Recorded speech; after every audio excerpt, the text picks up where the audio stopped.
Hello everyone, welcome back guys. आज मैं आप लोगों के लिए एक और वीडियो लेके आया हूँ आप लोगों की डिमांड पे, आप लोगों के डाउट के साथ। आप लोगों का बहुत डाउट था कि मेरे को एक वीडियो दे दो, हमें एक वीडियो प्रोवाइड करा दो जिसमें प्लेसमेंट्स के बारे में सारी चीज़ें क्लियर हो जाएं, प्लेसमेंट्स इन सीयू। तो आज की जो हमारी वीडियो होने वाली है उसमें हम सारी चीज़ें क्लियर करने वाले हैं। सीयू में प्लेसमेंट में एलिजिबिलिटी क्राइटेरिया क्या होता है, कितना पैकेज होता है, कितना एवरेज पैकेज होता है, हाईएस्ट पैकेज कितना होता है, और कब आपको प्लेसमेंट्स मिलती है, कब आपकी इंटर्नशिप्स होती हैं, प्लेसमेंट्स में बैठने के लिए क्या क्या चीज़ें चाहिए होती हैं, और बहुत सारे डाउट थे आप लोगों के। वो सारे डाउट मैं आज की वीडियो में आपके सॉल्व करने वाला हूँ। ठीक है, आने वाले 10 मिनट में वो सारे डाउट आपके सॉल्व हो जाएंगे। तो वीडियो स्टार्ट करने से पहले मैं आपको बता दूँ, मैंने भी सीयू से एमबीए किया है और मैं ऑलरेडी सीयू से प्लेस हो चुका हूँ। तो मेरा जो रियल एक्सपीरियंस है वो मैंने इस वीडियो में डाला है ताकि आप लोगों की हेल्प हो सके।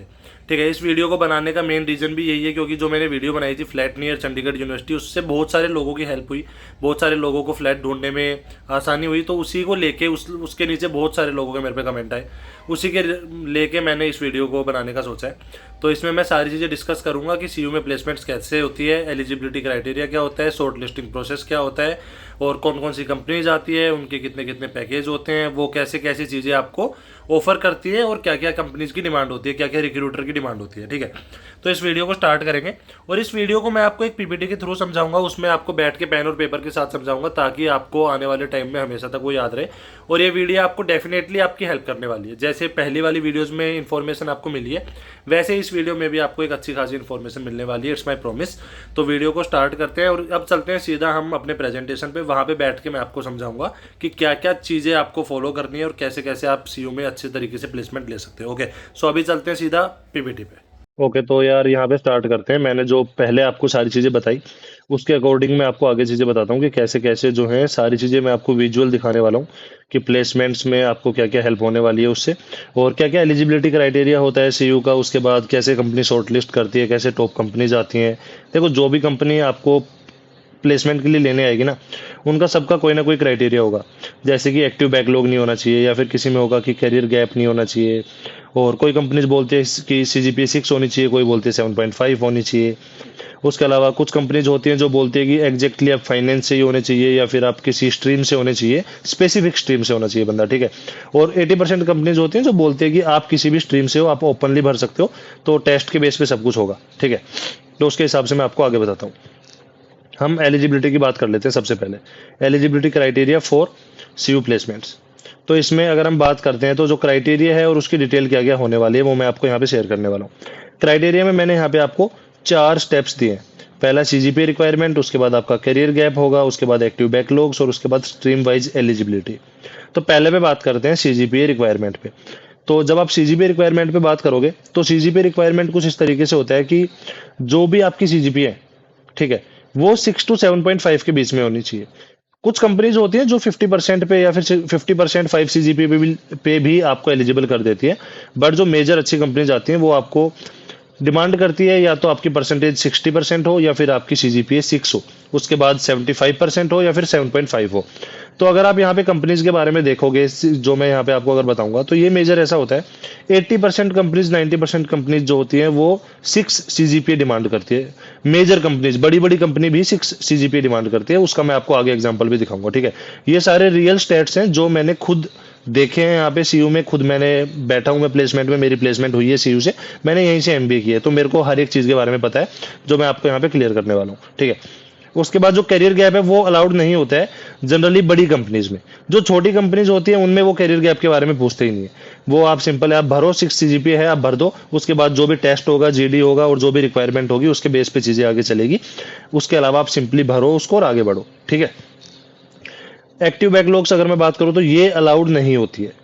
95% कंपनीज में not allowed. No active backlogs, no active backlogs, no active backlogs, ये आपको देखने को मिलेगा।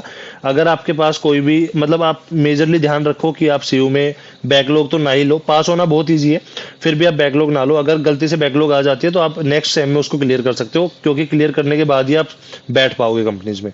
ठीक है, या फिर मान लो आप कंपनीज में कहीं पे डिमांड नहीं है, बैकलॉग्स के बारे में नहीं पूछा गया और आपकी है, तो आप कंपनी में बैठ जाओगे, आपका सब कुछ हो जाएगा। कंपनीज बोलती हैं कि आपकी अगर अभी एक्टिव बैकलॉग से देन कोई दिक्कत नहीं है, बट जब हम आपको लेने आएंगे, जब आपकी फाइनल प्लेसमेंट होगी, मतलब अगर आपको कंपनी लेके जाती है 3rd सेम के एंड में या 4th सेम के एंड में, उस टाइम पे आपकी एक्टिव बैकलॉग्स नहीं होनी चाहिए।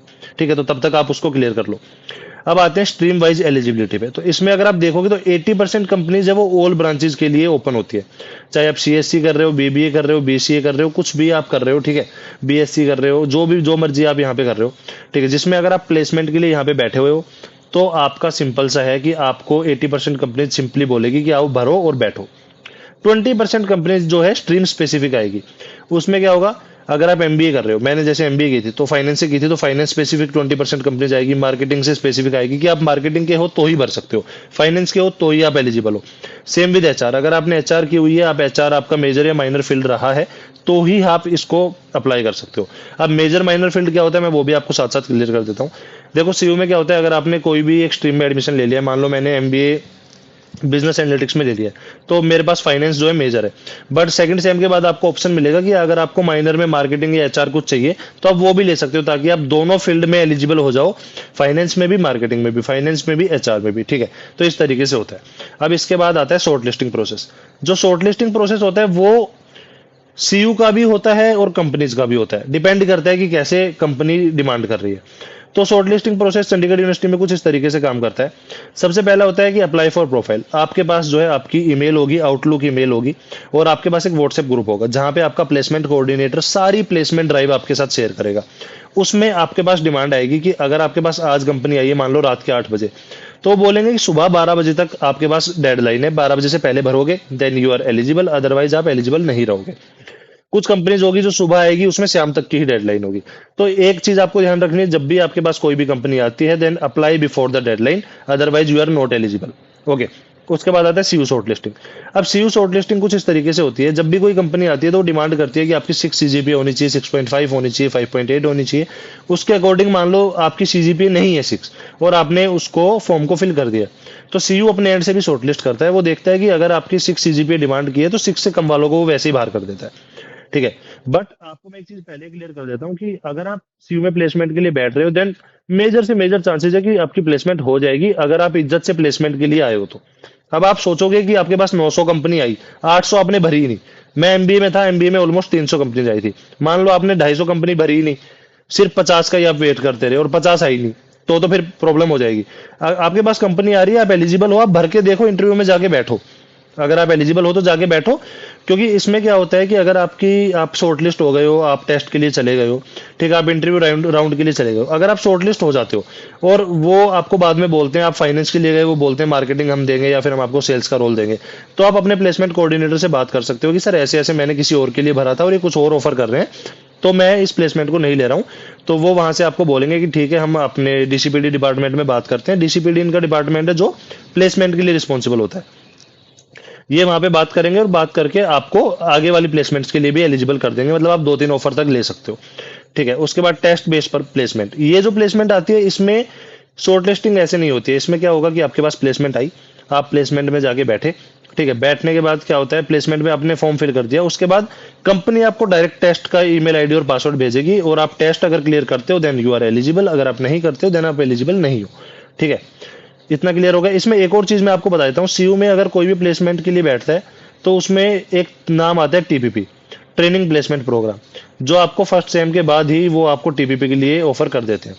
टीपीपी क्या होता है, ट्रेनिंग प्लेसमेंट प्रोग्राम सीयू में चलता है। अगर आप प्लेसमेंट्स में बैठना चाहते हो देन आप टीपीपी में एनरोल करो, उसकी फीस 10 to 12,000 होती है। अगर आप नहीं बैठना चाहते हो देन एनरोल मत करो, ठीक है, इस तरीके से होता है। तो इसमें मैं आपको टीपीपी के बारे में बताऊंगा। टीपीपी के बारे में पहले बता देता हूँ। अगर आपने टीपीपी के लिए एनरोल कर लिया है तो आपको ऑफर मिलेगा, जो आपको एक टीचर होगा, आपको 2 लेक्चर्स मिलेंगे डेडिकेटेडली। एक होगा एप्टीट्यूड का जिसमें रीजनिंग और मैथ आपको पढ़ाया जाएगा, दूसरा जो आपका होने वाला है वो होगा इंग्लिश स्पीकिंग का, आपका सॉफ्ट स्किल्स, जिसमें आपको ईमेल राइटिंग, रेज्यूमे, आपको कैसे बोलना है, कैसे जीडी देना है, हर एक चीज़ की प्रिपरेशन सीयू आपको कराएगा। एंड सेम फॉर जो है आपका वो होगा एप्टीट्यूड होगा, उसके लिए मैथ क्या पढ़ना है, रीजनिंग क्या पढ़नी है, कैसे कैसे चीज़ें करनी है, वो सारी चीज़ें आपको क्लियर करा देंगे। अब ये 4-5 कंपनीज हैं, मैंने आपको एलिजिबिलिटी क्राइटेरिया और जो है उनका पैकेज ऑफर जो है वो क्लियर करने के लिए यहाँ पे डाली है। जैसे केपीएमजी, सारी बड़ी बड़ी कंपनी मैंने डाली है, पीडब्ल्यूसी है, डेलोइट है, फेडरल बैंक है और महिंद्रा एंड महिंद्रा है। इसके अलावा बहुत सारी कंपनीज और भी हैं, अगर आप कहोगे तो आने वाली वीडियोज में मैं एक स्पेशल कंपनीज की वीडियो बना दूंगा कि 10 से 20 कंपनी जो है बड़ी बड़ी कंपनीज कौन सी आई थी। अगर आप इसमें देखोगे तो इन सारी 5 बड़ी की बड़ी कंपनी में सिर्फ 6 सीजीपीए मांगी हुई है। बट एक है कि नो एक्टिव बैकलॉग्स, इन्होंने पहले ही मेंशन किया हुआ है कि अगर आपकी कोई भी एक्टिव बैकलॉग है तो आप एलिजिबल नहीं हो, तो एलिजिबिलिटी आपकी बैकलॉग्स पे डिपेंड करती है। उसके बाद केपीएमजी आई थी, उन्होंने 6 एलपीए किया था ऑफर, पीडब्ल्यूसी ने 5.5 किया था, डेलोइट ने 7.8 एंड फेडरल ने 12 से लेके 16 एलपीए, ये हाईएस्ट था एमबीए का। ओके, उसके बाद महिंद्रा ने 10 एलपीए किया था। तो ये सारी चीजें मैंने आपको क्लियर करी, बट इसमें टीपीपी और जो डीसीपीडी डिपार्टमेंट है वो आपकी एक और हेल्प करेगा। जब भी कोई बड़ी कंपनी आएगी, केपीएमजी, पीडब्ल्यूसी, डेलोइट, फेडरल बैंक, तो आपका आपके स्पेशल सेशंस लगेंगे जो सीयू खुद से ऑर्गेनाइज करा के आपको देगा। स्पेशल सेशंस होंगे बेस्ड ऑन कि आपके पूरे दिन सेशन चल रहे हैं, 3 घंटे आपको पढ़ाया जा रहा है मैथ, 3 घंटे आपको पढ़ाया जा रहा है इंग्लिश, तो उसके बेस पे आपकी सॉफ्ट स्किल इंप्रूव हो जाएगी और जो टेस्ट में वो पूछने वाले हैं वो पहले ही आपकी प्रैक्टिस भी करवा दी जाएगी। तो आई होप इतनी सारी चीजें आपको क्लियर हो गई होंगी। इसके अलावा कोई भी अगर आपका डाउट रहता है, कोई भी चीजें हो सकता है जो मैं स्किप कर गया हूं, तो वो भी मैं आपको बता दूंगा। आप मेरे को कमेंट में पूछ सकते हो, मैं अपना नंबर लास्ट में ड्रॉप कर दूंगा, वो भी आप पूछ सकते हो। एंड एक और चीज, मैं आपको अपना एक्सपीरियंस भी यहाँ पे शेयर कर देता हूँ। मैंने भी सीयू से एक प्लेसमेंट ली थी, ठीक है, लास्ट ईयर 2024 में मेरी एमबीए कंप्लीट हो गई थी एंड मैंने कुछ प्लेसमेंट्स के लिए ही भरा था। तो मैं पहली प्लेसमेंट में गया था, वहां पे मैं इंटरव्यू से वापस आ गया था क्योंकि वहां पे सेल्स के लिए थी। सेकंड मेरा फाइनेंस था, तो सेकंड वाली जो मेरी प्लेसमेंट आई थी वो ऑनलाइन प्लेसमेंट थी, जिसमें पहले उनका एक राउंड था जीडी राउंड, जो वो भी ऑनलाइन था। जीडी राउंड में उन्होंने 2-3 क्वेश्चन पूछे थे कि उसके आप वीडियो बनाओ अपने फोन से और सबमिट कर दो, उसके बिहाफ पे उन्होंने शॉर्टलिस्ट किया। उसके बाद उनका जो इंटरव्यू प्रोसेस था वो भी ऑनलाइन था, उन्होंने एक इंटरव्यू लिया और उस इंटरव्यू के बेस पे हमें सीधा डायरेक्ट शॉर्टलिस्ट कर लिया। बहुत सारी कंपनीज ऐसी होंगी जो आपको पहले 6 महीने की इंटर्नशिप देगी, उसके बाद आपको पीपीओ ऑफर करेगी। कुछ कंपनीज डायरेक्ट आपको प्लेसमेंट देगी। तो जो पीपीओ प्री प्लेसमेंट ऑफर होता है, तो आपको जो इंटर्नशिप मिलती है, इंटर्नशिप भी आप ले सकते हो। उसमें क्या होता है, डिपेंड करता है, अगर आप इंटर्नशिप पे अच्छे से काम करते हो देन वो आपको पीपीओ ऑफर कर देते हैं। अगर आप नहीं करते हो देन हो सकता है वो आपको पीपीओ ऑफर ना करे, उसके बाद आपको जॉब खुद से ढूंढनी पड़े, या फिर सीयू में 1 साल बाद तक भी आप अप्लाई कर सकते हो, क्योंकि जो है लास्ट ईयर के बच्चे भी अप्लाई करते हैं और आपकी जो ईमेल होती है उस पर आपके पास प्लेसमेंट्स आती जाती है, उसमें आप अप्लाई करके दोबारा से बैठ सकते हो। ठीक है, ये सारी चीजें मैंने आप लोगों को क्लियर करी हैं।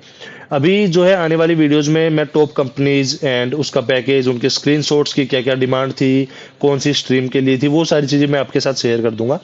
एंड और भी कोई अगर आपका डाउट है देन आप कमेंट में मेरे से पूछ सकते हो। बहुत सारे लोग मेरे कमेंट में ऑलरेडी मेरे से पूछते हैं, जो फ्लैट्स की मैंने वीडियो डाली हुई है वो टॉप पे चल रही है। अगर आप सर्च करोगे फ्लैट नियर चंडीगढ़ यूनिवर्सिटी तो सबसे पहले वीडियो मेरी ही आने वाली है। तो ये वीडियो मैंने आप लोगों की स्पेशल डिमांड पे बनाई है। बहुत सारे लोगों के डाउट थे कि सर बनाओ बनाओ बनाओ, तो मैंने आप लोगों के लिए बना दिया है। अगर आप लोगों को वीडियो अच्छी लगी हो, थोड़ी बहुत काम की लगी हो, तो सब्सक्राइब कर देना चैनल को।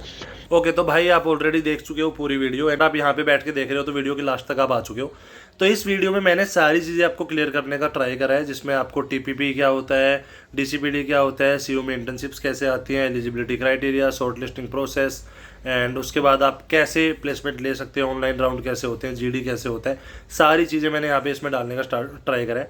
एंड मे भी शायद मैं एक चीज़ मिस कर गया, वो मैं आपको यहाँ पे बता देता हूँ कि जब भी आप किसी कंपनी में बैठते हो तो उनके 2-3 प्रोसेस होते हैं। पहला होता है आपका ऑनलाइन टेस्ट, ठीक है, जो भी कंपनी आएगी वो एक टेस्ट को फॉलो करेगी, टेस्ट के बाद आप नेक्स्ट राउंड में जाओगे एंड नेक्स्ट राउंड होगा आपका एलिमिनेशन राउंड, जो होगा आपका जीडी एंड आफ्टर जीडी आपके इंटरव्यूज होने वाले हैं, जो आपका एचआर इंटरव्यू होगा, टेक्निकल इंटरव्यू होगा। बहुत सारी कंपनीज में एक ही इंटरव्यू होता है, वही एचआर टेक्निकल वही माना जाता है, ठीक है। और अगर आप बात करोगे, अगर आपने टेक्निकल फील्ड में भी हो, अगर आप एमबीए कर रहे हो बिजनेस एनालिटिक्स में या किसी में भी कर रहे हो, तो रेयर चांस है कि कोई कंपनी ऐसी आएगी जो आपको बोलेगी कि आप सीक्वल में ये करके दिखाओ, पाइथन में ये करके दिखाओ, ऐसा नहीं होता है। मेजर जो कंपनी जाएगी, आपका जब टेस्ट क्लियर हो जाएगा और जब आपका एप्टीट्यूड टेस्ट क्लियर हो जाएगा, आफ्टर दैट जीडी क्लियर होगा, तो इंटरव्यू आपका एचआर इंटरव्यू होने वाला है, बेसिक इंटरव्यू होगा, ठीक है। तो ये वीडियो आई होप आप सभी लोगों को इससे बहुत सारी इन्फॉर्मेशन मिलने वाली है, इस वीडियो से आपकी हेल्प होने वाली है, ठीक है। एंड आने वाली वीडियोज़ में मैं आपको और चीज़ें भी क्लियर कर दूंगा। अगर आपको एक वीडियो और चाहिए जिसमें मैं आपको बताने वाला हूँ कि टॉप 10 टॉप 20 कंपनीज कौन कौन सी सीयू में लास्ट ईयर आई थी, जो इस ईयर भी आने वाली है, और वो कंपनीज में आप कैसे प्लेसमेंट ले सकते हो, क्योंकि स्टार्टिंग में जो कंपनीज आती है वो 4 to 5, 5 to 6 एलपीए वाली आती है और 7-8 तक आती है। उसके बाद मिड में जो कंपनी चलेगी वो साढ़े 4-5 लाख वाले पैकेज आएंगे, लास्ट में आपका 11, 12, 15 लाख तक के पैकेज आने वाले हैं। तो अगर आपको वो वीडियो चाहिए तो इसके नीचे कमेंट बॉक्स में कमेंट कर देना और एक लाइक मुझे चाहिए अगर ये वीडियो आप लोगों को पसंद आई हो तो।